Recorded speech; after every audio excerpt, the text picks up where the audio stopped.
जय श्री राम। भारत भूमि में अनगिनत अलौकिक और चमत्कारी स्थान हैं, जिनके बारे में जितना ही जानो उतना ही कम मालूम पड़ता है। आज इस वीडियो में हम ऐसे ही एक रोचक स्थान के बारे में जानेंगे।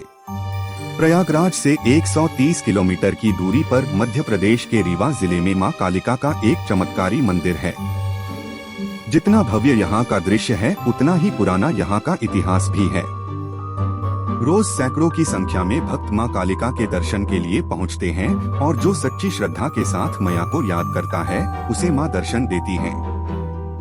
मंदिर में प्रवेश करने के बाद से ही वहां सकारात्मक शक्ति का अनुभव होता है। नवदुर्गा पर्व में यहाँ हर रोज चमत्कार होते हैं।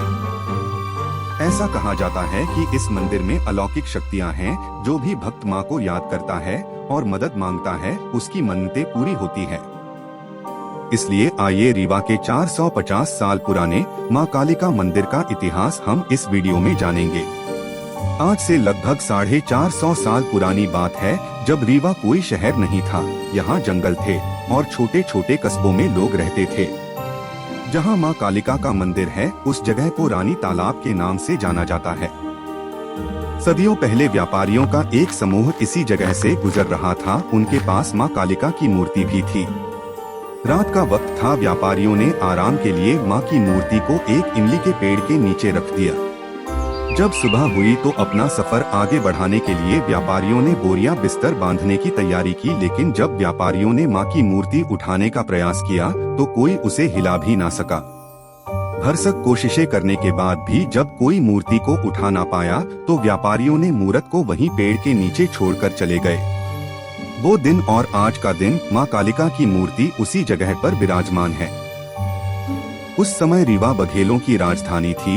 रीवा रियासत के पहले राजा व्याघ्रदेव सिंह जूदेव को जब चमत्कारी मूर्ति का पता चला तो उन्होंने उस स्थान में एक चबूतरा बना दिया और मां की पूजा अर्चना शुरू कर दी। तभी से मां की पूजा यहाँ होती आ रही है। इस मंदिर में मौजूद रानी तालाब की खूबसूरती देखते ही बनती है। आइए जानते हैं इसका दिलचस्प प्राचीन इतिहास। कई साल पहले लवना नाम के घुमक्कड़ जाति के लोगों का रीवा आना हुआ था। पानी की कमी को देखते हुए उन्होंने वहीं तालाब का निर्माण किया। उस वक्त जोधपुर की महारानी कुंदन कुंवरी का ब्याह बघेल राज घराने में हुआ था। एक बार वो मां कालिका की अर्चना करने के लिए पहुंची, जहां उन्होंने जलाशय देखा तो प्रसन्न हो गईं। जब वो लवना जाति के लोगों से मिली तो उन लोगों ने रानी से राखी बांधने का आग्रह किया। क्योंकि उस दिन रक्षाबंधन का त्योहार था, इसीलिए राखी बांधने के बदले लवना जाति के लोगों ने रानी को वो तालाब भेंट में दे दिया। तभी से उस तालाब का नाम रानी तालाब हुआ।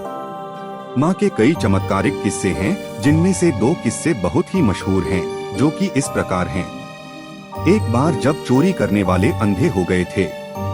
आज से लगभग 80 साल पहले रानी तालाब माता मंदिर में विराजमान मां कालिका की मूर्ति में पहनाए गए आभूषण को कुछ चोरों ने चुरा लिया था।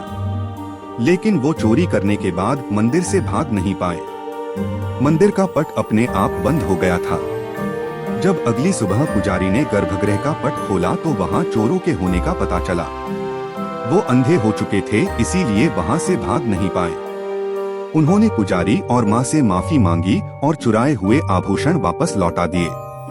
अब वो आभूषण जिला कलेक्टर के नाजारत शाखा में सुरक्षित हैं। उन्हें तभी बाहर निकालकर मां की मूर्ति को पहनाया जाता है, जब नवरात्रि और नवदुर्गा का पर्व आयोजित होता है। एक और किस्सा है, जब मां ने कहा श्रृंगार करो। रीवा राजघराने की एक मनोकामना यहाँ पूरी हुई थी। ऐसी कहानी है कि महाराज विश्वनाथ के पुत्र रघुराज सिंह को विवाह उपरांत कोई संतान नहीं हो रही थी। तब राजघराना मां का आशीर्वाद लेने के लिए वहां पहुंचा था। पूजा अर्चना करने के बाद उसी दिन रात को मां महाराजा विश्वनाथ के स्वप्न में आईं और कहा, मेरा श्रृंगार करो। महाराज ने मां कालिका की मूर्ति पर स्वर्ण आभूषण चढ़ाए और उनकी मनोकामना पूरी हो गई। तभी से राज परिवार में अष्टमी के दिन पूजा अर्चना करने और आधा से राजभोग चढ़ाने की परंपरा शुरू हुई। मां का दरबार सिद्धिपीठ है। रानी तालाब मंदिर में एक भगवान शिव जी का भी मंदिर है। ऐसा कहा जाता है कि जहां जागृत देवी की मूर्ति होगी, वहां जलाशय, बट, नीम और पीपल का वृक्ष जरूर होगा। ज्योतिष गणना के अनुसार यहाँ उत्तर में हनुमान जी, उत्तर पूर्व में भगवान शिव, दक्षिण में भगवान गणेश और पूर्व में काल भैरव का मंदिर है, इसीलिए इस स्थान को सिद्धपीठ का दर्जा मिला है। माँ कालिका आप सबको आशीर्वाद दे और अपनी कृपा बनाए रखे। जय माता दी।